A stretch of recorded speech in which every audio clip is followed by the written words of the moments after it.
Hi, welcome to the Quipster Film Review Podcast. My name is Vince Leo. I am the film critic for the website Quipster.net. I invite you to check out over 3,800 of my written reviews at that site, Quipster.net, Quipster.net. Today I'm going to be looking at, I'm not sure what you count this as. Some people might count this as the sixth film in the main X-Men series. Some people might count it as the third film in the First Class series. Some people might even call it the ninth film in the X-Men universe. I don't know how it goes, but it's X-Men Apocalypse. It is an action sci-fi film. It's PG-13 rated because of sequences of violence, action, and destruction, some brief, strong language, and suggestive images. It runs 2 hours and 24 minutes, and the cast brings back James McAvoy and Michael Fassbender. Newcomer and the main heavy in this film is Oscar Isaac. Jennifer Lawrence, Rose Byrne also reappear. Ty Sheridan, Nicholas Hoult, Sophie Turner, Evan Peters, and many more are in the film, as well as younger versions of the X-Men. The director is Bryan Singer, as was for the previous film, as well as two of the original series X-Men films. Simon Kinberg gets credit for the screenplay. Now, this is a film, interestingly enough, which gives a sideways swipe to the much maligned X-Men The Last Stand. There's a scene in this film where we see some of the characters walking out of a screening of Return of the Jedi, because this is set in 1983. One of the characters makes the comment that the third film in the series is always the worst one. For fans of X-Men The Last Stand, obviously this is a dig. But I do think that it sure takes a lot of cojones to bring out that statement, because this is theoretically the third film in the X-Men First Class series. So this is, for all intents and purposes, the third film. And you could just say that this is commenting on its own series, because this is easily the worst film in this trilogy. And I would say that it's also arguably worse than the film that it's trying to skewer. You know, it's kind of mystifying, because I do think that it's an especially curious dig at The Last Stand when you consider that the writer of that line in this film, Simon Kinberg, the credited screenwriter, is also the screenwriter for X-Men The Last Stand. Is he really trying to diss his own work? Completely mystifying to me. Now, this entry in the retro X-Men series finds the mutants in the series alternate universe year of 1983. This is 10 years after the events that took place in Days of Future Past. The Cold War is rampant between the United States and the Soviet Union, and most people are already worried about being on the brink of annihilation of life on Earth within just a few hours if nuclear war should ever break out, but now they have bigger things to worry about. We discover Erik Lehnsherr, aka Magneto, is living as a closeted mutant to try to keep his family safe. He's working in Poland as a metal worker, and he's living there incognito, or incog Magneto, I guess, with his loving wife and his young daughter. Meanwhile, Professor Charles Xavier is at the mansion that serves as the so-called school for gifted youngsters, which consists of basically mutants confronting who they are and learning to control their powers under his guidance. Both Charles and Erik have their home worlds rocked in tragedy soon enough in this film. Meanwhile, in kind of a third string of this film, Mystique is spending her time traveling to the four corners of the Earth, trying to liberate mutants wherever she can, such as the German teleporter Nightcrawler, among others. The mutants begin to fight amongst each other yet again when the world's first mutant, the powers-absorbing Ensaba Noor, also known as Apocalypse, is resurrected from his dormant state in which he's been since 3600 BC. He wastes no time in hatching a plan to lay conquest to the entire planet. He sets about pulling together powerful mutant accomplices, dubbed his Four Horsemen, in an effort to bring humanity under their rule after threatening the humans with nuclear annihilation. So now it's up to Xavier and Mystique and Beast and a band of untested gifted students to fight for the right of people who want their kind, mutants, destroyed from being crushed under the rule of these mad mutants. As he did with 4 of the core X-Men films, and by the core films I mean the original trilogy as well as this new First Class trilogy, Apocalypse is directed by Bryan Singer, who has seemingly done little wrong, I feel, thus far. He finally hits here a creative wall in this latest outing. It's not that it's entirely his fault, as X-Men Apocalypse finds its stride early. We see some pretty good work by the helmer in setting up some of the supporting characters that will play a larger role toward the climax later in the film. As long as it stays with the X-Men, it's good. I think the main problem with the film comes when the character of Apocalypse, whom we're introduced to in a cameo of his origins in the age of ancient Egypt in the opening scene, he emerges into the realm of the 1980s. And that's when the trouble for this movie really happens. He learns everything that has happened on Earth within the last 5 millennia by absorbing television broadcasts, kind of like Johnny Five did really quickly in Short Circuit, where he just flips through books and all of a sudden he has all knowledge. And that's no joke. This is what Apocalypse does. He becomes a virtual couch potato so he can learn all about what's going on in the world. Though Apocalypse is as powerful as they come, he lacks interesting qualities as the bad guy, other than his ability to do pretty much anything he sets his mind to do. He's not too far removed from Imhotep from the Stephen Sommers series The Mummy. Apocalypse's use in this film is to serve mostly as an excuse to showcase destruction of well-known terrestrial landmarks and landscapes on a massive scale. It's all eye candy here.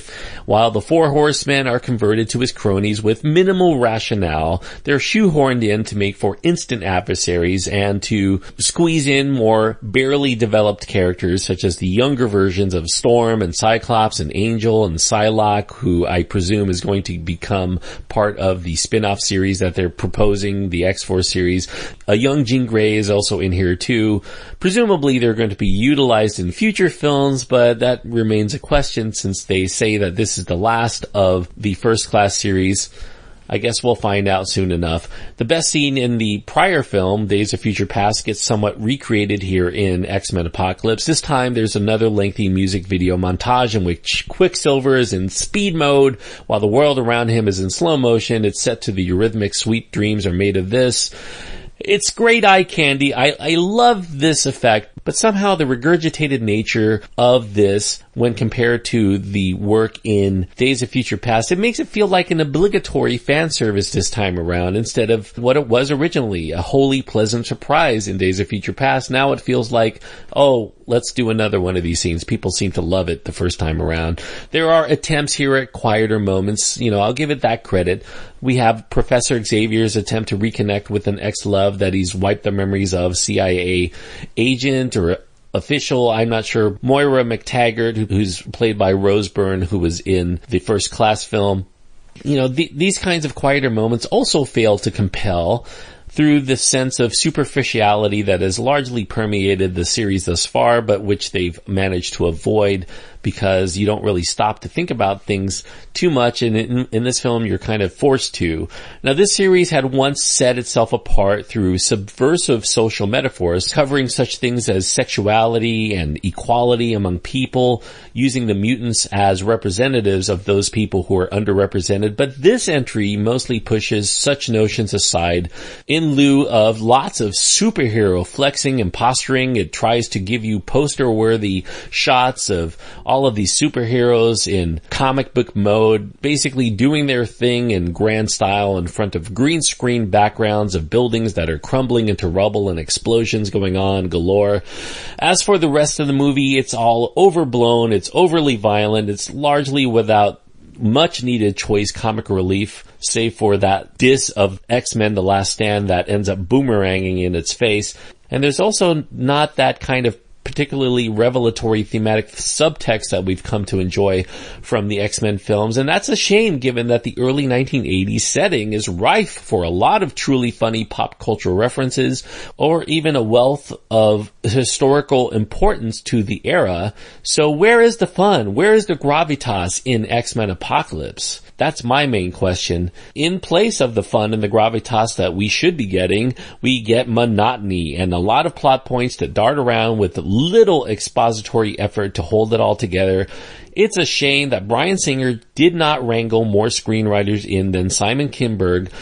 Simon Kinberg's prior work, The Fantastic Four, that god-awful movie that just came out a year ago and it stunk to high heaven, that represented the worst the blockbuster superhero genre has had to offer in some time. Surely we can't give the keys to the kingdom to just him alone. It's such a shame for the series to fall apart so swiftly and so spectacularly after such a great run of X-Men movies thus far, not counting those couple that people have a quibble with. And it happened so early in this film too, especially disappointed because they've decided to go so big with the scope of X-Men Apocalypse that they're going to stymie themselves when the future series will be challenged to deliver anything bigger than the scale of this film. But that's okay though, because I'll settle for better, if not bigger, the next time around, because this entry represents the kind of bloated and brain-dead spectacle-first mentality that Bryan Singer and company have been so successful at avoiding all along. I'm giving X-Men Apocalypse a very low for the series. My lowest grade for any X-Men film thus far, save for X-Men Origins Wolverine. I'm giving it 2 stars out of 4. And 2 stars on my scale means that I think that it is lacking something vital that keeps it from being one of the better films in the superhero subgenre. I've liked the X-Men films thus far. I am not criticizing them. I gave high marks to X-Men First Class. I gave equally high marks to X-Men Days of Future Past. I love the original X-Men trilogy as well, including I even was a defender of The Last Stand. And yet, somehow X-Men Apocalypse just managed to be on a par with such films as Batman versus Superman. I think it's on that level of disappointment. I'm sorry to say, and I'm sorry fanboys, I know that you want everybody to say such great things about your favorite superheroes all the time. I want to say that too. I really like the X-Men, but this one's a real disappointment. 2 stars out of 4 is all I can give X-Men Apocalypse. I think it's the worst of the main X-Men films. Hopefully they'll learn their lessons and rebound for the next one. I think Bryan Singer will be out, at least until somebody else messes up again, and then he'll probably come back. Also, I do want to mention before I go, there is a small scene after the credits, which I presume will be setting up for the final, supposedly Hugh Jackman solo Wolverine adventure. So if you're a fan of that, you'll want to stick around till the post-credits for that. Thanks everyone for listening. I hope that you enjoyed the review, even if I didn't have a lot of good things to say for what I'm sure you were anticipating was going to be a great film, I guess. But if you do want to hear more of my work, I do encourage you to check out my podcast. The Quipster Film Review Podcast is the name. You can find me on iTunes and any place else where you download your podcasts. Obviously, you found it somehow here. If you want to write to me directly, if you just want to send me a flame because you hate the fact that I would slam anything to do with the X-Men, you can do so by going to my website. You can find my contact information there, as well as links to my Twitter feed and Facebook page. All of those are perfectly acceptable ways to get in touch. Until next time, I hope that you enjoy your time when you get to go to the movies. And, you know, if you go to X-Men Apocalypse and you end up disagreeing with me, hey, that's great. I'm glad that you got your money's worth out of it, because I sure didn't. Nevertheless, I'll still stick around for this series because they've done pretty good work so far. I'm sure they'll bounce back. At least I hope so.